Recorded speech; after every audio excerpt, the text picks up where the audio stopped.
Hello students, welcome to global online. This is Ankita Sood. So communication unit की preparation के लिए most important ये होता है कि आप प्रीवियस ईयर क्वेश्चंस और एक्सपेक्टेड क्वेश्चंस के साथ अपनी तैयारी करें।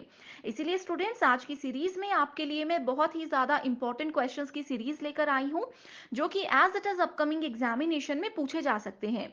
हमेशा की तरह हर एक क्वेश्चन के आंसर के साथ आपको एक्सप्लेनेशन भी दी जाएगी, ताकि आप सबके सारे कॉन्सेप्ट्स आसानी से क्लियर होते रहें। तो चलिए फिर सेशन पर आगे बढ़ते हैं। स्टूडेंट्स, पेपर वन प्रिपरेशन के लिए एक कंप्लीट कोर्स हम लेकर आए हैं, जहां पर आपको डेली लाइव लेक्चर्स के साथ पेपर से पहले पूरा सिलेबस तो कवर करवाया ही जाएगा। साथ ही प्रीवियस ईयर क्वेश्चंस 2018 से लेकर के 2024 तक के भी कंप्लीट करवाए जाएंगे। हर एक क्वेश्चन को इजी एक्सप्लेनेशन के साथ आपको बताया जाएगा, जिसके साथ आपको आसान ट्रिक्स दूंगी, जो कि बहुत आसानी से आपको करेक्ट आंसर ढूंढने में मदद कर सकती है। साथ ही एक स्पेशल व्हाट्सएप ग्रुप में आपको ऐड किया जाता है इस कोर्स में, जिसमें कि आपको हर क्लास के बाद उसकी पीडीएफ मिल जाएगी। एंड अगर कोई भी डाउट्स हो, आपको कोई भी सवाल परेशान कर रहा हो, तो वो डाउट्स आप अपने ग्रुप में भी टीचर के साथ शेयर कर सकते हो। कंप्लीट कोर्स की जानकारी के लिए ये 2 नंबर्स आपको दिए जा रहे हैं, इन पर व्हाट्सएप के थ्रू कांटेक्ट कर लीजिए। साथ ही कुछ फ्री वीडियोस देखनी है, मॉक टेस्ट अटेम्प्ट करने हैं, तो ग्लोबल ऑनलाइन ऐप को जरूर डाउनलोड कीजिए। स्टोर सेक्शन पर सर्च बार में आपको लिखना है जेके सेट 2024 पेपर वन। कंटेंट पर जाकर कंप्लीट कोर्स आपको मिल जाएंगे। ये उन स्टूडेंट्स के लिए हैं जो कि डेली लाइव क्लासेस ज्वाइन नहीं कर पाते हैं, और बाकी सबके लिए लाइव क्लासेस भी मिलेंगी। और जैसे भी आपको कंफर्टेबल है, आप उस अकॉर्डिंग मॉर्निंग और इवनिंग बैचेस को ज्वाइन कर सकते हो। तो ये नंबर्स हैं जिन पर इजीली आप कॉन्टेक्ट कर लीजिए। First question is, in communication, denotation is the level of what? So denotation एक बैरियर होता है कम्युनिकेशन का, जो कि किसी भी टर्म का कॉमन मीनिंग या फिर लिटरल मीनिंग हमें बताता है। सो ऑप्शंस में दिया गया है बिलीफ, कॉन्ट्रास्ट, डिस्क्रिप्शन और डिसेंट। अब देखो, मैंने बताया कॉमन मीनिंग, तो असहमति होगी नहीं। कॉमन मीनिंग में विश्वास भी नहीं होगा। कॉन्ट्रास्ट मतलब उसका उल्टा, जो भी गलत है। तो इसलिए करेक्ट आंसर है description.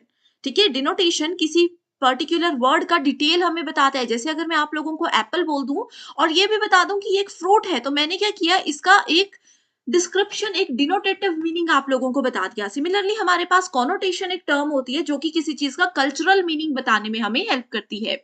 Next question is, according to some experts like Marshall McLuhan, the following are considered as hot media. So hot media क्या होता है? देखो, एक ऐसा मीडिया होता है जिसमें बहुत सारी इंफॉर्मेशन बहुत कम लोगों के बीच में शेयर की जाती है, लेकिन क्या होता है, लोग बहुत कम है लेकिन इंफॉर्मेशन बहुत ज्यादा दी जाती है।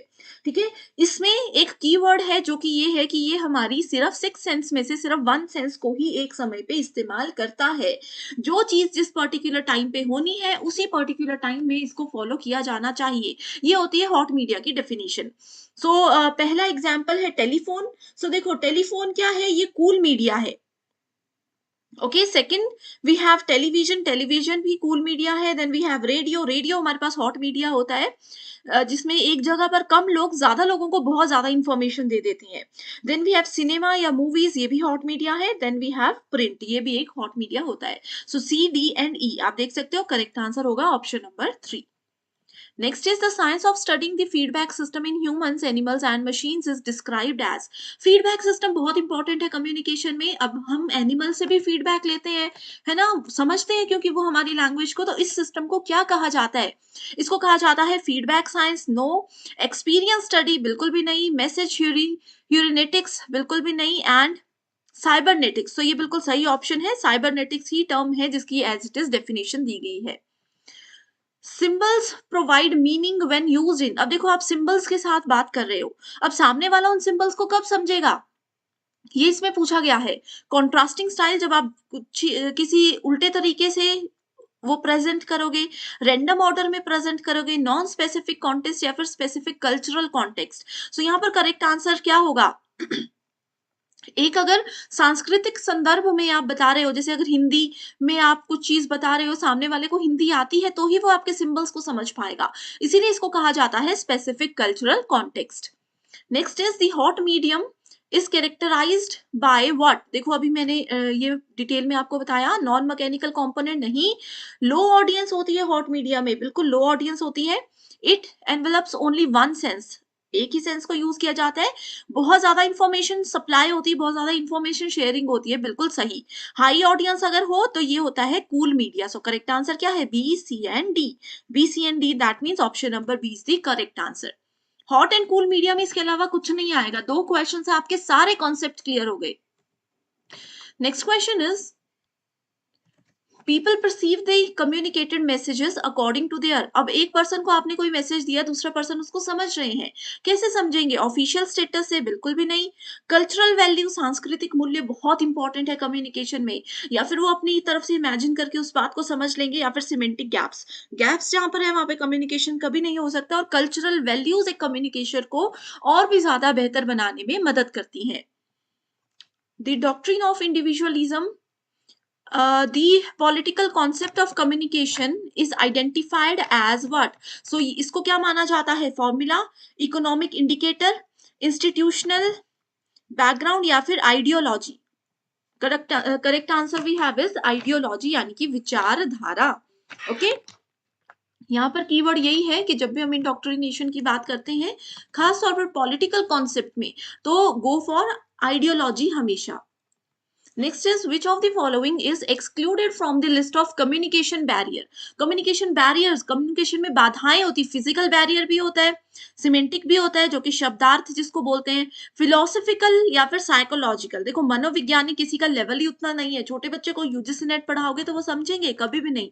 तो करेक्ट आंसर है philosophical barrier is the correct answer. Okay. Next is which of the following are forms of traditional media of communication?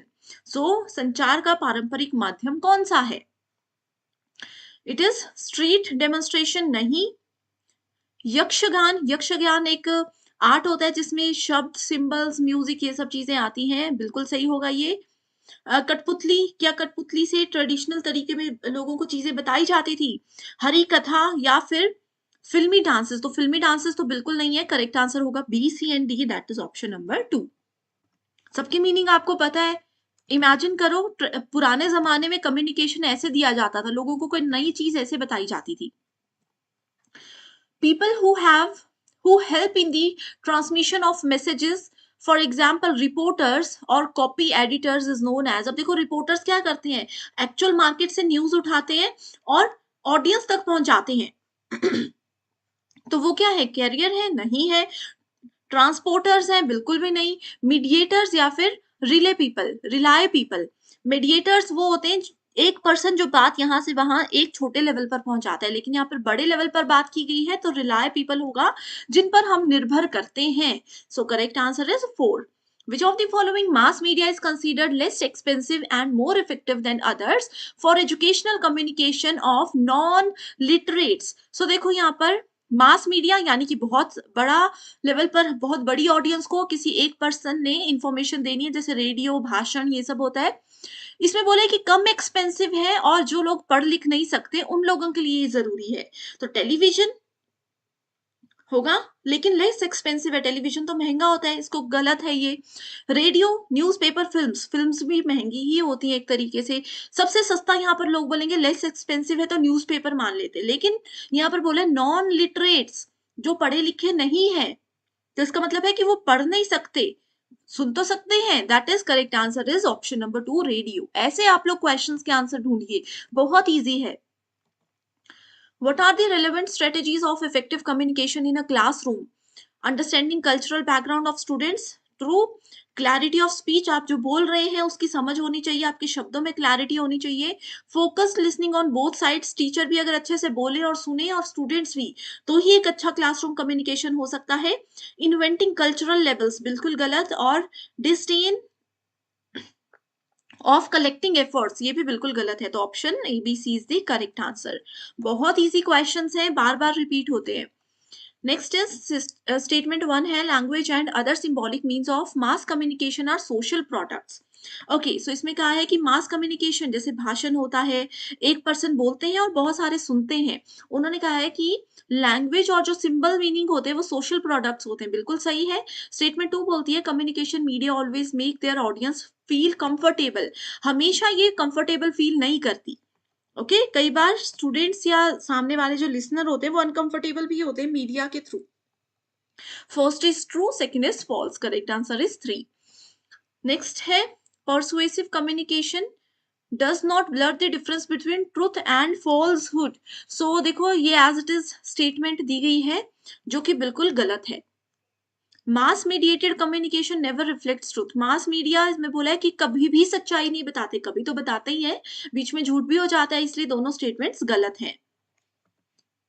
Next is in mass communication print is considered as what. So print media को क्या माना जाता है। अब आप बोलोगे कि ma'am यहाँ पर ना हॉट मीडिया का ऑप्शन है ना कूल मीडिया का ऑप्शन है, तो क्या होगा, फोक मीडियम। नहीं, इलेक्ट्रॉनिक मीडियम, इलेक्ट्रॉनिक मीडियम होता है जैसे ये पीडीएफ फाइल मैं आपको दूंगी, ये आप यहाँ पर डिजिटली मेरी सेशन को देख रहे हो, that is called electronic medium, तो ये भी नहीं है प्रिंट। उसके बाद है ऑर्डिनरी मीडियम, ऑर्डिनरी मीडियम भी नहीं होता, साधारण मीडियम नहीं होता, ये मैकेनिकल मीडियम होता है कि मशीन हमें हेल्प करती है कम्युनिकेशन में, जैसे कि न्यूज़पेपर इसका एक बेस्ट एग्जाम्पल है। Okay, so correct answer is option number 3। Paper 2 के फाइनल रिवीजन के लिए एक स्टडी मटेरियल हम लेकर आए हैं जिसमें आपको full syllabus updated notes and MCQs मिलेंगे। एमसीक्यूज के साथ स्टूडेंट्स यहाँ पर आपको आपके स्टेट और अदर स्टेट्स के पीवाईक्यूज भी हम प्रोवाइड करवाते हैं एंड ये सारा कंटेंट पीडीएफ की हेल्प से मिलेगा जो कि ना सिर्फ एग्जामिनेशन बल्कि इसके बाद होने वाले इंटरव्यू को क्वालिफाई करने में भी आपको हेल्प करेगा। तो ये जो भी सब्जेक्ट्स आपके सामने हैं आपको इनके फाइल्स का एक्सेस मिल सकता है। इसके लिए गिवन नंबर्स पर आपको व्हाट्सएप के थ्रू कांटेक्ट करना है और पूरी जानकारी मिल जाएगी। So thank you so much everyone for watching this video and I wish you all the